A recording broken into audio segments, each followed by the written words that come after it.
Sekian perkenalan singkat dari saya. Pada video kali ini, saya akan menjelaskan buku yang berjudul Introduction to Sociology, diterbitkan oleh OpenStack-Collins, tahun terbit 2013. Saya akan menjelaskan sedikit tentang OpenStack-Collins. Itu merupakan organisasi nirlaba yang berkomitmen untuk meningkatkan akses siswa ke materi pembelajaran yang berkualitas.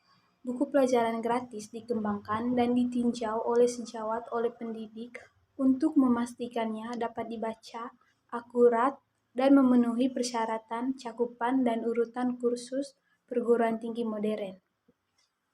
Melalui kemitraan dengan perusahaan dan yayasan yang berkomitmen untuk mengurangi biaya bagi siswa. OpenStack-Collins bekerja untuk meningkatkan akses ke pendidikan tinggi untuk semua. Lanjut ke materi pembahasan. Yang pertama, pengantar sosiologi. Sebuah kamus mendefinisikan sosiologi sebagai studi sistematis tentang masyarakat dan interaksi sosial. Kata sosiologi berasal dari kata Latin, yaitu socius yang berarti kawan, dan kata Yunani logos yang berarti pengetahuan.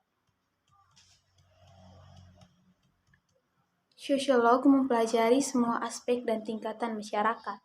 Masyarakat adalah sekelompok orang yang anggotanya berinteraksi, tinggal di area yang ditentukan, dan berbagi budaya. Budaya mencakup praktik bersama kelompok, nilai, dan keyakinan.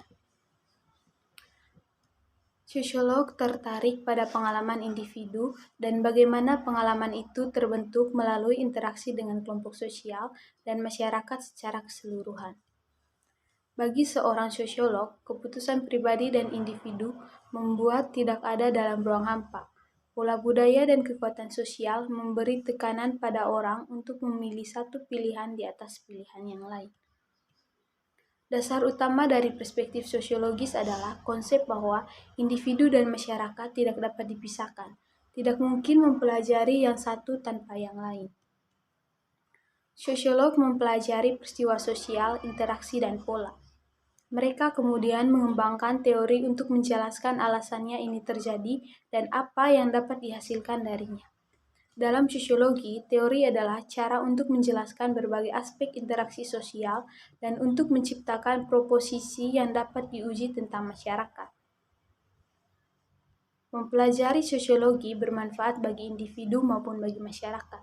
Dengan mempelajari sosiologi, kita belajar bagaimana berpikir kritis tentang isu-isu sosial dan masalah yang dihadapi masyarakat kita. Studi tentang sosiologi memperkaya kehidupan kita sebagai mahasiswa dan mempersiapkan kita untuk karir di dunia yang semakin beragam. Masyarakat diuntungkan karena orang dengan pelatihan sosiologi lebih siap untuk membuat informasi keputusan tentang masalah sosial dan mengambil tindakan efektif untuk mengatasinya. Yang kedua, penelitian sosiologi. Sosiologi melakukan pendekatan dengan meneliti sosiologi itu sendiri. Setiap aspek perilaku manusia adalah sumber kemungkinan penyelidikan. Sosiologi mempertanyakan dunia yang telah diciptakan dan ditinggali manusia. Mereka memperhatikan pola perilaku saat orang bergerak di dalam dunia ini.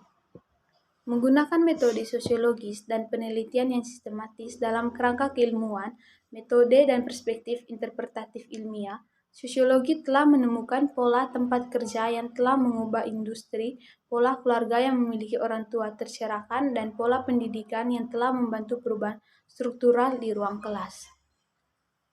Sosiolog memeriksa dunia, melihat masalah atau pola yang menarik, dan mulai mempelajarinya. Mereka menggunakan metode penelitian untuk merancang penelitian. Tujuan sosiolog melakukan penelitian untuk menjelaskan perilaku manusia itu sendiri. Yang ketiga, pengenalan budaya. Manusia adalah makhluk sosial. Sejak awal Homo sapiens, manusia telah dikelompokkan bersama ke dalam komunitas untuk bertahan hidup. Hidup bersama, orang membentuk kebiasaan yang sama dan perilaku dari metode khusus mengasuh anak hingga teknik yang disukai untuk mendapatkan makanan. Budaya universal adalah pola atau sifat yang umum secara global untuk semua masyarakat. elemen kebudayaan yang ada di masyarakat, yaitu nilai dan keyakinan, norma, dan simbol bahasa. Yang keempat, pengantar masyarakat dan interaksi sosial. Dalam istilah sosiologis, masyarakat mengacu pada sekelompok orang yang hidup dalam komunitas tertentu dan berbagai budaya yang sama. Masyarakat diklasifikasikan menurut perkembangan dan penggunaan teknologinya. Yang kelima, pengantar sosialisasi.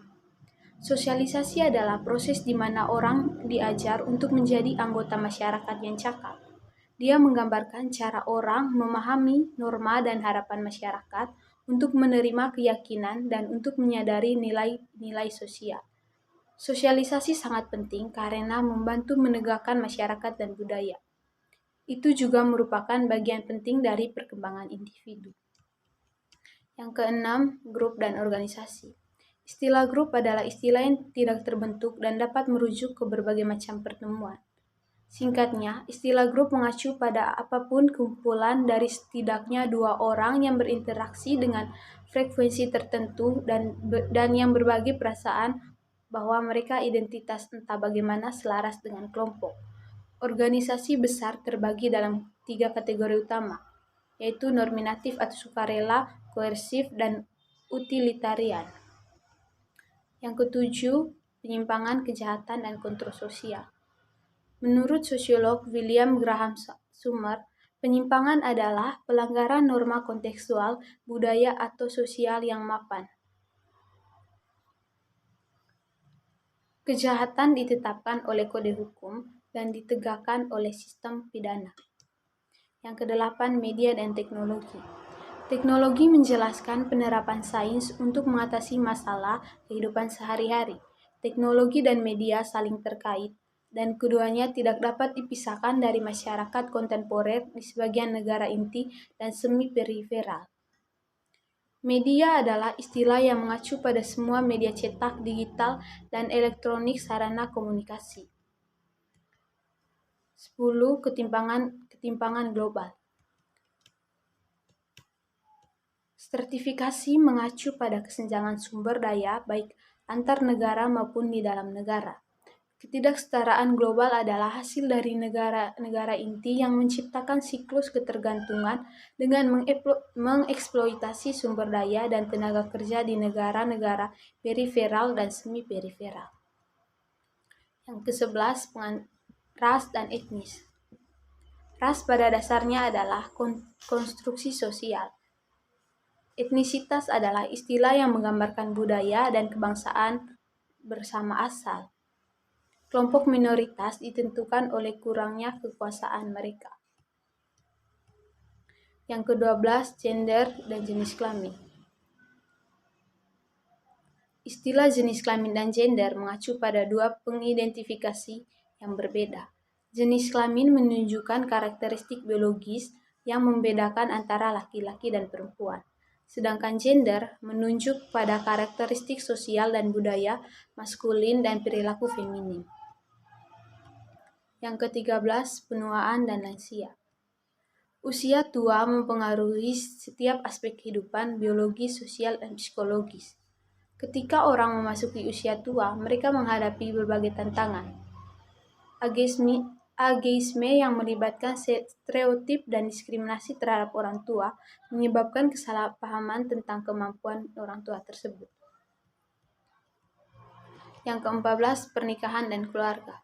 Sosiologi memandang pernikahan dan keluarga sebagai institusi sosial yang membantu menciptakan unit dasar sosial struktur. Yang ke-15, agama.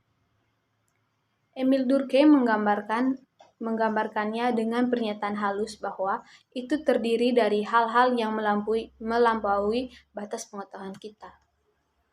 Dia melanjutkan dengan menguraikan, agama adalah sistem terpadu dari kepercayaan dan praktik yang berhubungan dengan hal-hal suci. Artinya, dipisahkan dan dilarang. Kepercayaan dan praktik yang bersatu menjadi komunitas moral yang tunggal. Yang terakhir, pendidikan. Sejak seorang anak lahir, pendidikannya dimulai. Pada awalnya, pendidikan adalah proses informal di mana seorang bayi memperhatikan orang lain dan meniru mereka. Saat bayi tumbuh menjadi anak kecil, prosesnya menjadi lebih formal melalui tangga bermain dan persekolahan. Setelah di sekolah dasar, akademik pelajaran menjadi fokus ke pendidikan ketika seorang anak bergerak melalui sistem sekolah. Tapi meskipun begitu, pendidikan adalah tentang lebih dari sekedar pembelajaran fakta. Sistem pendidikan kita juga mensosialisasikan kita kepada masyarakat kita. Sekian penjelasan dari saya mengucapkan terima kasih.